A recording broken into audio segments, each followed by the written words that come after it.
lancer un processus de concertation. Donc ce à quoi on lui a répondu que cette concertation ne pouvait pas se faire sur les bases d'une fermeture, mais bien l'inverse. Il dit qu'on ne peut pas décider à l'avance qu'il n'y aura pas de fermeture, sinon c'est plus une concertation. Et sinon on pourrait lui reprocher d'être brutal dans sa méthode. Donc je lui ai dit que personne ne lui reprocherait d'être brutal. Il a parlé de la minorité silencieuse qui lui envoie chaque jour des messages en lui disant « tenez bon, tenez bon ». Donc on a dit que c'était bizarre parce que leur pétition marchait pas et qu'on les voyait pas dans la rue, mais qu'on les attendait effectivement pour voir ce qu'ils en penseraient.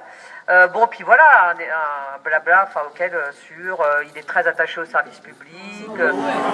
Le groupe de travail pourra donc discuter de toutes ces éventualités. On ne parle pas forcément de la fermeture de crèche, mais on ne l'exclut pas, et qu'il y aura une grande discussion avec un avis extérieur dont on n'a pas su d'ailleurs lequel il serait, et que donc évidemment il ne peut pas s'engager sur la fin du processus, parce que sinon ce n'est plus de la concertation.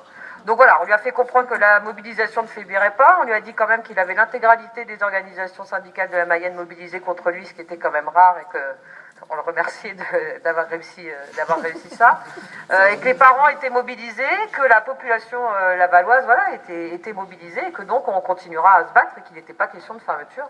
Et je pense qu'effectivement ce processus de concertation, à mon avis, est un piège dans lequel il faut pas entrer. Voilà.